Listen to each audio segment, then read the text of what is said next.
Há um tipo de dor que quase nunca é nomeada. Ela não aparece como agressão explícita, nem como conflito aberto. Ela se instala devagar, em silêncio, dentro daquilo que deveria ser abrigo. Você já se perguntou por que, para algumas pessoas, permanecer próximo da própria família significa adoecer por dentro? Em que ponto o amor deixa de nutrir e passa a consumir? E por que, em certos lares, aquele que percebe demais acaba sendo visto como o problema? Carl Jung compreendeu algo que raramente é dito de forma direta. A família não é apenas um conjunto de pessoas, mas um sistema psíquico vivo, regido por regras invisíveis, pactos silenciosos e expectativas que se instalam antes mesmo de você ter linguagem para questioná-las. Romper com esse sistema não é simples. Não é apenas se afastar de pessoas. É tocar em raízes profundas, em memórias emocionais, em vozes internas que se tornaram parte da sua identidade. Talvez ninguém nunca tenha colocado isso em palavras para você, mas o corpo sempre soube. A tensão constante, os ombros rígidos, a sensação de estar sempre em dívida, mesmo quando não fez nada de errado. A culpa que surge sem causa aparente, como se amar significasse sempre dever algo. Famílias constroem narrativas para sobreviver, e nem todas essas narrativas são verdadeiras. Algumas existem apenas para manter o equilíbrio do sistema, mesmo que isso exija o sacrifício emocional de alguém. Jung observou isso repetidas vezes em seu trabalho clínico. Pessoas sensíveis, inteligentes, profundamente perceptivas, adoecendo não por fragilidade, mas por estarem acordadas demais em ambientes que exigiam inconsciência, onde certas verdades não podiam ser ditas sem ameaça, onde o silêncio era tratado como virtude. Em toda família existe uma história que não pode ser completamente contada, um desconforto que nunca foi elaborado, um padrão que se repete sem explicação clara. Para que o sistema continue funcionando, alguém precisa carregar esse peso. E quase sempre esse alguém é quem sente mais, não por escolha, por sobrevivência. A sensibilidade nasce, muitas vezes, da necessidade de prever o perigo, de perceber o clima antes que a explosão aconteça, de ajustar o próprio comportamento para evitar conflitos que nunca são resolvidos, apenas empurrados para debaixo do tapete. Mas essa mesma sensibilidade transforma essa pessoa em ameaça, porque quem percebe demais começa a enxergar aquilo que o sistema precisa negar. E todo sistema que vive de negação cria mecanismos para proteger sua fantasia. Assim surge o papel do problema, do ingrato, do exagerado, do frio, do egoísta. Talvez você reconheça isso. Talvez tenha sido acusado de ser difícil apenas por tentar colocar limites. Talvez tenha aprendido cedo que pertencer significava se calar, que lealdade significava suportar, que amor era sinônimo de tolerar o intolerável. E pouco a pouco, algo foi se apagando dentro de você. Não de uma vez, mas em concessões diárias, pequenas desistências internas que ninguém viu. Este vídeo não é sobre ódio, não é sobre vingança, não é sobre destruir laços, é sobre sanidade, sobre o ponto exato em que continuar presente se transforma em uma forma lenta de autodestruição.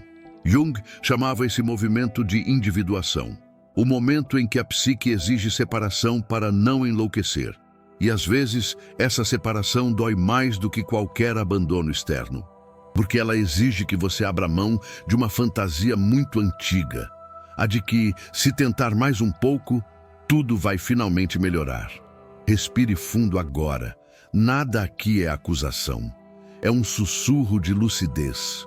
A partir daqui, vamos caminhar entre o consciente e o inconsciente para entender por que, em certos casos, ir embora não é abandono, é retorno a si mesmo. Antes de qualquer palavra existir, existe um clima. Antes de qualquer lembrança clara, existe uma sensação difusa que mora no corpo. Algumas pessoas crescem acreditando que a casa é um lugar de repouso. Outras crescem aprendendo, sem nunca terem sido avisadas, que o lar é um território de vigilância. Nada precisa ser dito explicitamente. Você entra em um cômodo e já sabe se deve falar menos. Já sente se aquele é um dia seguro ou um dia tenso. Percebe quem está irritado, quem está fingindo calma, quem pode explodir se alguém tocar no assunto errado. Esse aprendizado não passa pela razão. Ele se instala nos músculos contraídos, na respiração curta, na capacidade quase automática de antecipar o humor alheio. Crescer assim é crescer atento demais. E é por isso que, nessas casas, alguém nunca dorme por inteiro. Existe sempre alguém segurando o clima. A psicologia profunda entende isso como um campo invisível que atravessa gerações. Não são apenas histórias individuais, são padrões herdados. Papéis emocionais que passam de pai para filho, de mãe para filha, sem jamais serem questionados. Feridas que continuam atuando porque nunca foram nomeadas. O silêncio é o elemento que mantém tudo unido. Há verdades que não podem ser ditas sem ameaçar o equilíbrio frágil da família. Uma agressão disfarçada de educação. Uma ausência transformada em normalidade. Um afeto condicionado que se apresenta como cuidado. Para que o sistema continue funcionando, essas verdades precisam permanecer enterradas. E alguém precisa se adaptar a isso. Alguém precisa engolir. Alguém precisa sustentar. É nesse ponto que surge a pessoa que sente demais. Ela não escolheu esse lugar. Ela foi treinada para ocupá-lo. Desde cedo, percebeu que algo não batia, que havia uma distância incômoda entre o discurso e a prática, que a ideia de somos uma família unida não combinava com o medo que circulava nos corredores, com o desconforto constante, com a tensão que nunca se dissolvia. Essa percepção não a torna especial, torna-a perigosa para o sistema. Porque quem enxerga ameaça a fantasia coletiva. E sistemas baseados em fantasia não enfrentam o problema. Eles atacam quem o revela. A sensibilidade passa a ser tratada como defeito. A lucidez vira arrogância. A tentativa de diálogo é rotulada como drama. Aos poucos, uma narrativa se forma. Se essa pessoa fosse diferente, tudo estaria bem. Se fosse menos sensível, menos questionadora, menos intensa, a harmonia retornaria. E assim nasce um pacto silencioso. Amar passa a significar não confrontar. Pertencer passa a significar não enxergar. Talvez você tenha tentado quebrar esse pacto. Tentou conversar com cuidado, explicar sentimentos, traduzir emoções como quem pisa em solo instável. Talvez tenha acreditado que se fosse mais calmo, mais compreensivo, mais paciente, finalmente seria ouvido. Mas há famílias que não querem compreensão, querem obediência emocional. Chega um ponto em que algo se esgota. Não é um grito, não é uma explosão. É uma constatação fria e clara. Você está se adaptando constantemente enquanto o sistema permanece intacto. Sua presença não está curando nada, apenas sustentando o que nunca muda. Essa percepção dói, porque obriga você a abandonar uma fantasia antiga, a de que, com esforço suficiente, tudo pode ser salvo. É aqui que a ruptura começa de verdade. Ainda não fora, mas dentro. Um afastamento psicológico, um primeiro passo para fora da casa, mesmo estando fisicamente dentro dela. Nesse momento, algo silencioso acontece. Você para de negociar a própria sanidade. A família continua representando seus papéis, mas algo em você já não está mais ali. E quando isso acontece, não há retorno completo. Quem desperta para o pacto de silêncio já não consegue dormir dentro dele. Existe um momento específico em que tudo começa a se reorganizar por dentro. Não é dramático, não vem com raiva, vem com lucidez. Você começa a perceber um padrão que antes parecia confuso. Em situações de tensão, ninguém discute a causa real. O olhar coletivo se desloca sempre para o mesmo lugar, para a mesma pessoa. Não é combinado, não é dito em voz alta, mas acontece com precisão quase ritual. O clima pesa, um comentário atravessado surge, o silêncio se instala, e então, quase como um reflexo antigo, a atenção do sistema inteiro recai sobre você. O corpo sente antes da mente entender. Um aperto no estômago, uma urgência infantil de se explicar, uma vontade automática de consertar algo que você ainda nem sabe o que é. E, estranhamente, funciona.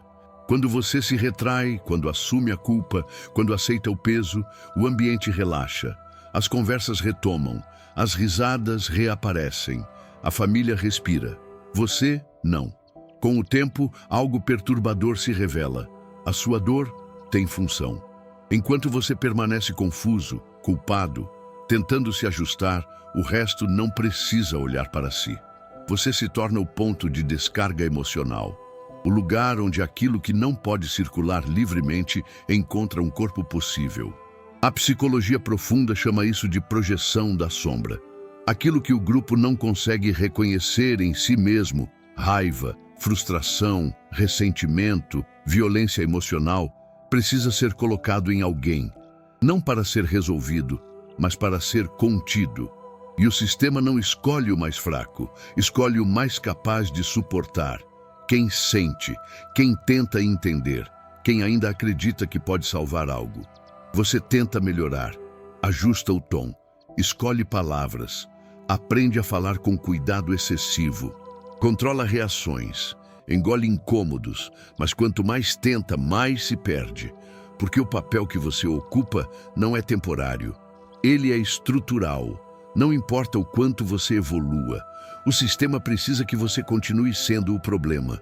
O despertar não vem como revolta, vem como uma cena simples. Depois de mais uma conversa circular, mais uma acusação disfarçada, mais um pedido para deixar isso para lá, algo esfria por dentro. Uma percepção clara e quase dolorosa se impõe. Se você estivesse realmente bem, aquela estrutura não saberia o que fazer consigo mesma. Essa constatação não traz alívio imediato, traz luto, porque significa aceitar que o afeto oferecido sempre veio com uma condição silenciosa. Continue carregando isso por nós. A partir desse ponto, algo muda no eixo interno. Você já não reage com a mesma urgência, já não se explica tanto, já não corre para ocupar o lugar da culpa, e isso causa estranhamento, irritação. A acusação muda de tom. Você está diferente, como se crescer fosse uma afronta. É exatamente aqui que o papel começa a ruir. Não porque você confronta, mas porque para de oferecer o próprio corpo como contenção. O sistema entra em desconforto porque perdeu sua âncora emocional. Você ainda está presente fisicamente, mas já não ocupa o mesmo lugar. E isso é o início de tudo. Se enquanto ouve isso, você reconhece esse papel, se sente que por muito tempo carregou o que não era só seu, escreva nos comentários apenas uma palavra: lucidez. Às vezes, nomear é o primeiro ato de saída. Chega um ponto em que o conflito já não está mais fora. Ele acontece inteiro por dentro. Por fora, quase nada muda. Você continua indo aos encontros, atende ligações, responde mensagens, mas internamente algo começou a rachar, não com violência, mas com precisão. Como se duas vozes finalmente ocupassem o mesmo espaço e se olhassem nos olhos. Uma diz: eles são sua família. A outra pergunta com uma calma desconcertante: e você? Esse é o momento mais delicado de todo o processo, porque aqui não existem vilões claros, não há gritos, não há cenas definitivas, não há justificativas fáceis. Há apenas um dilema silencioso que ninguém ensinou como atravessar. Até onde a lealdade é amor? E a partir de quando ela se transforma em autotraição? A psicologia profunda entende esse embate como inevitável. Não porque você se tornou ingrato, mas porque a psique busca naturalmente a própria forma. Viver inteiro exige diferenciação, e diferenciar-se dói quando o preço é simbólico. Durante muito tempo, lealdade significou ficar, aguentar, relevar, ser maior do que a própria dor. Mas pouco a pouco, algo desconfortável se revela. Essa lealdade nunca foi recíproca. Ela sempre apontou em uma única direção. Você devia silêncio. Você devia compreensão. Você devia continuidade. Você devia permanecer o mesmo para que tudo continuasse funcionando. É nesse ponto que surge a culpa. Não como resposta a uma ação errada, mas como herança emocional. Uma culpa que não reage ao que você faz, mas ao que você começa a se tornar.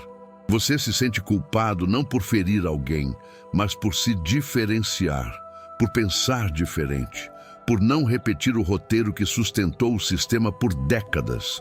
Essa culpa não grita, ela sussurra. Ela diz que você está exagerando, que poderia tentar mais uma vez, que família é assim mesmo, que você está sendo egoísta. Mas há algo que a culpa não consegue explicar. Toda vez que você se escolhe, mesmo que minimamente, algo dentro de você melhora. Ainda que doa, ainda que traga medo, ainda que venha acompanhado de luto. E então a pergunta muda de forma. Já não é: como posso ser fiel a eles? Mas: o que acontece comigo se eu continuar sendo infiel a mim mesmo? Esse conflito não se resolve com argumentos racionais. Ele se resolve no corpo, na diferença entre a tensão que retorna depois de cada encontro e a estranha paz que aparece quando há distância.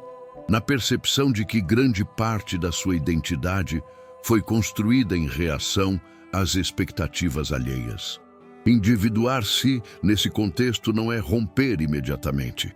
É algo mais sutil e mais radical. É parar de pedir permissão interna para existir. Parar de justificar cada limite. Parar de explicar aquilo que o outro não quer compreender. É reconhecer que o amor que exige autoabandono não é virtude, é condicionamento. Esse é o ponto em que muitos recuam. Porque avançar exige aceitar uma perda simbólica profunda, a fantasia de pertencimento incondicional.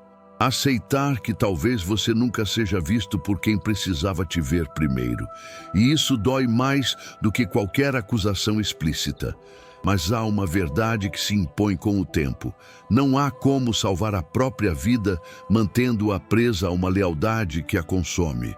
O vínculo de sangue cria ligação, mas é a consciência que decide quais delas continuam vivas. Há um instante em que a decisão deixa de ser debate interno e se transforma em clareza silenciosa. Não há explosão, não há cena final, não há discurso. O que existe é uma percepção limpa, quase fria. Nada do que você disser ou fizer mudará a estrutura. Não por falta de esforço, mas porque ela não foi feita para mudar. Foi feita para se manter. Carl Jung observou que os rompimentos mais profundos não nascem da raiva. A raiva ainda quer convencer, ainda espera reação. A lucidez apenas vê. E quando você vê, algo se fecha por dentro. Não como ataque, mas como proteção tardia. Você começa a lembrar de todas as tentativas, das conversas que giravam em círculos, dos limites ignorados, das desculpas exigidas por você ter se protegido, e então entende algo difícil de aceitar. Permanecer ali exige uma amputação diária de si mesmo. Não uma vez, mas sempre. O corpo já sabia disso há muito tempo. Ele avisava antes dos encontros na ansiedade que surgia sem motivo aparente. Avisava depois das ligações, no cansaço que não combinava com o conteúdo da conversa. Avisava na sensação recorrente de se perder um pouco mais a cada retorno. A ruptura acontece quando você decide confiar nesses sinais. Quando percebe que não está abandonando ninguém, está interrompendo um processo de autoaniquilação. Por fora, isso costuma ser mal interpretado. Parece frieza, parece ingratidão, parece egoísmo. Por dentro é sobrevivência. Ir embora não é um impulso, é o resultado de uma soma longa de pequenas violências normalizadas. É o momento em que você aceita uma verdade dura. O amor que te ofereceram sempre teve um preço alto demais. E o mais difícil não é a ausência, é a narrativa que vem depois. Você passa a ser visto como quem virou as costas, o ingrato, o cruel, o que mudou. Essa versão oferece conforto ao sistema porque preserva tudo como estava. Se você é o problema, ninguém precisa olhar para o que te empurrou para fora. Talvez nunca olhem, mas há algo que raramente é dito. Quando você atravessa essa porta, há um alívio imediato, quase culpa, como se o ar ficasse mais leve, como se um ruído de fundo cessasse. Você percebe o quanto viveu em estado de alerta permanente e só então entende o que é descansar sem pedir permissão. Isso não significa ausência de dor. A dor vem, mas ela é diferente. Não é a dor de se apagar. É a dor de um luto legítimo. Você não está enterrando pessoas. Está enterrando expectativas. Está se despedindo da ideia de que um dia seria visto, acolhido, protegido naquele lugar. E isso dói, porque não há ritual social para esse tipo de perda. As pessoas estão vivas. O vínculo que você esperou, não. Carl Jung sabia que toda individuação verdadeira exige uma morte simbólica. Algo precisa terminar para que algo autêntico possa nascer. A ruptura é esse rito áspero e necessário, não porque você odeia sua família, mas porque ama a própria vida o suficiente para não sacrificá-la. Ir embora, nesse contexto, não é rejeitar o passado, é recusar que ele continue decidindo o seu futuro. Se você sente que essa parte toca algo muito íntimo em você, pause um instante, respire. Não há nada errado com você por precisar se proteger. Às vezes, preservar a própria integridade é o ato mais maduro que alguém pode realizar. Depois que o afastamento acontece, o silêncio não vem vazio. Ele vem carregado. Nos primeiros dias, às vezes semanas, há uma sensação estranha de leveza. Como se algo apertado no peito tivesse sido afrouxado sem aviso. O corpo responde antes da mente entender. A respiração se aprofunda. O sono muda. A vigilância constante começa lentamente a ceder. E é exatamente nesse ponto que a culpa aparece. Não como punição moral, mas como eco de um condicionamento antigo. A culpa não pergunta se você fez algo errado. Ela pergunta algo muito mais profundo e mais cruel. Quem você pensa que é para se escolher? Ela surge em horários improváveis, em datas simbólicas, em lembranças banais, um cheiro, uma música, um feriado qualquer. De repente você se pega pensando se exagerou, se poderia ter aguentado mais um pouco, se não foi duro demais. Essa culpa não nasce do presente, ela nasce do papel que você ocupou por anos, o de quem sustenta, o de quem suporta, o de quem não vai embora. Na psicologia profunda, isso é compreendido como o último vínculo do inconsciente familiar, tentando se manter ativo dentro de você. Quando a presença física não é mais possível, o sistema tenta sobreviver como voz interna. A culpa não quer justiça, ela quer retorno. Mas junto dela surge algo igualmente intenso: o luto. Um luto estranho, ambíguo, quase sem legitimidade social.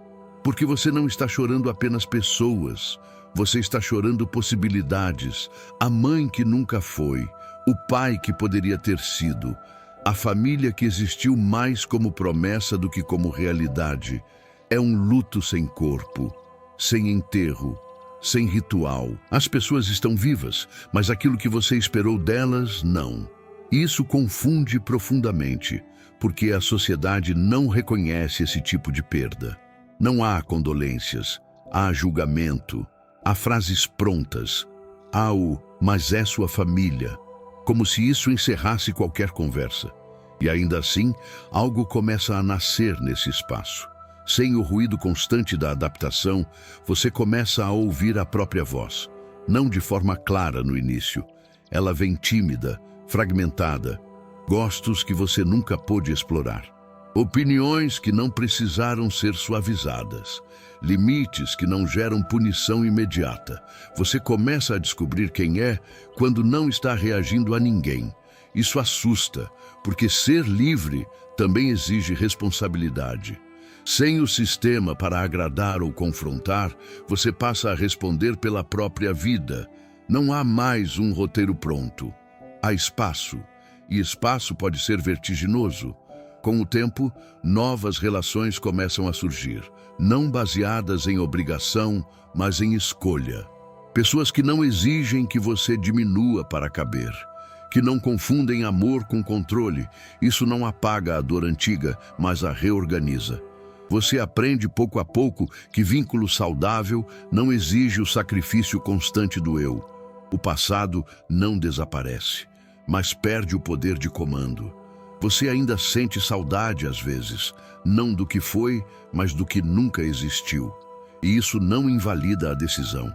Significa apenas que você é humano, que rompeu não por frieza, mas porque tentou amar até onde foi possível sem se perder completamente. E é aqui que algo fundamental se revela. O verdadeiro nascimento não acontece no dia do corte. Acontece nos dias seguintes, quando você percebe que continua vivo, que ri de novo, que cria novas referências internas, que a paz, embora imperfeita, é real. Há pessoas que só conseguem se tornar inteiras quando param de tentar pertencer a lugares que exigem sua fragmentação. Há histórias que só avançam quando alguém ousa interromper o ciclo, mesmo sabendo que será mal interpretado.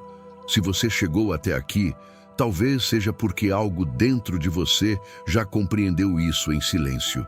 Escolher a si mesmo não é egoísmo, é sanidade tardia. E se este vídeo encontrou você num momento sensível, deixe um like, não como uma ação forçada, mas como um sinal íntimo de reconhecimento. Às vezes manda um sinal para seu interior como uma forma de basta. Há algo que quase nunca é dito com clareza. Quem atravessa esse tipo de ruptura não sai ileso, mas sai inteiro. Você não venceu uma guerra. Você não provou um ponto. Você não ganhou nada no sentido comum. O que você fez foi interromper um ciclo. Carl Jung acreditava que a verdadeira maturidade psicológica nasce quando alguém deixa de viver como extensão do inconsciente de outros. Quando para de carregar papéis que não escolheu. Quando aceita que certas feridas não pedem reconciliação, pedem distância. Isso não te torna frio, te torna consciente. Romper nesse contexto não encerra uma história, inaugura outra. Uma história em que você passa a ser o guardião da própria vida. Não no sentido pesado ou moralista, mas no sentido mais profundo. Ninguém mais decide por você o quanto deve suportar. Ninguém mais traduz seus limites como defeito. Ninguém mais define seu valor pela utilidade que você tem dentro de um sistema adoecido. Você não saiu sem marcas, mas saiu vivo. E isso importa mais do que qualquer narrativa romântica sobre família acima de tudo. Há pessoas que só conseguem se tornar quem são quando param de tentar pertencer a lugares que exigem sua fragmentação. Talvez ninguém reconheça isso. Talvez nunca peçam desculpas. Talvez jamais compreendam. Mas a individuação não pede aplauso. Ela pede coragem. Se você se reconheceu em algum ponto deste vídeo, saiba, você não está sozinho, mesmo quando parece. Existem rupturas que doem menos do que certas presenças. Existem ausências que salvam mais do que permanências.